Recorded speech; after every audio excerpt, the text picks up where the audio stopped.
Tak my sme sa stretli v posledný listopadový víkend v priestoroch Paralelního polisu, kde sa konal jeden z 8 lokálnych eventov tzv.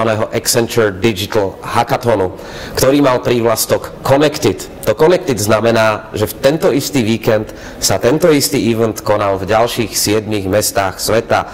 Bol tam Madrid, Londýn, Istanbul, Dortmund, Dubaj, Praha. Ak som na niekoho zabudol, tak sa ospravedlňujem, dokopy ich bolo 8. Čo bolo podstatou toho? Jednak Accenture je partnerom najväčšej svetovej výstavy Expo 2020, ktorá bude v Dubaji. A v kontexte s tým sme vypísali hackathon na tému, ktorá reflektuje témy, ktoré sa budú riešiť v Expo, sú venované udržateľnosti, mobilite a odkrývaniu príležitostí, ktoré sú v každom z nás a budúcnosti pracovného trhu.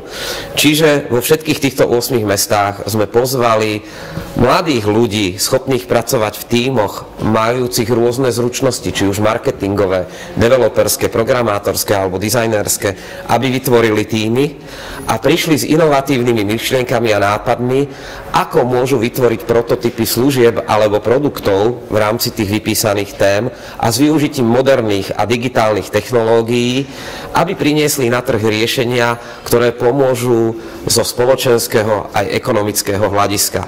Víťazný tím v Prahe bol vyhlásený dnes, teda v nedeľu, po obede okolo 3. popoludní a následne sa cez videokonferenciu stretol v konkurenčnom súboji s víťazmi z ďalších 7 miest a momentálne vo chvíli, keď nahrávam tento príhovor, ešte nevieme, ako to dopadne. Sme v polovici, pražský tím už prezentoval, podľa mňa má veľkú šancu uspieť, ale nechajme sa prekvapiť, uvidíme, ako to dopadne.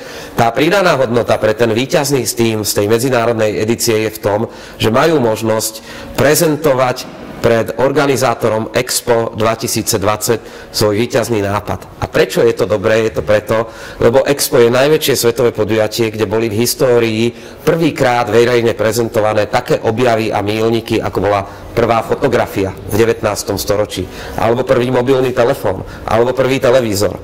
Takže pokiaľ náhodou sa stane, že Česká republika na Expo 2020 predstaví tiež prvýkrát niečo, čo bude prelomové, je to skvelé pre nás a je to skvelé aj pre širšiu ľudskú komunitu. A samozrejme, pýtate sa, prečo to robíme. Robíme to z 2 príčin. Tá prvá, alebo ten prvý dôvod je ten, že Accenture posledných 50 rokov pomáha svojim klientom z ktoréhokoľvek priemyselného odvetvia prichádzať s inovatívnymi nápadmi a návrhmi, ako môžu robiť veci lepšie, ako môžu lepšie uspokojiť zákazníkov, ako to môžu robiť lacnejšie a najmä, ako k tomu všetkému využívať moderné technológie, digitálne, informačné. Čiže prvý dôvod je, že my máme inovácie v krvi a v DNA a živí nás to. A ten druhý dôvod je, že je to firma o ľuďoch. My nemáme žiadne výrobné haly, náš produkt sú ľudia. A není to špecifikum iba Accenture, proste v Českej republike a po celom svete, po celom Európe je momentálne v oblasti informačných technológií viac otvorených pracovných pozícií, než je ľudí na trhu.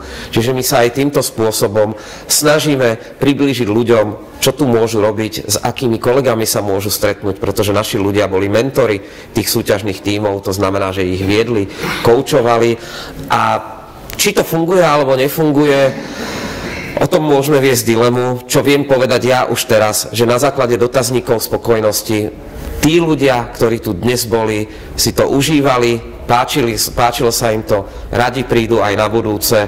Takže my si všetci odnášame pozitívne dojmy a veríme, že to pomohlo tak nám, ako aj tým ľuďom, ktorí sa dnes zúčastnili.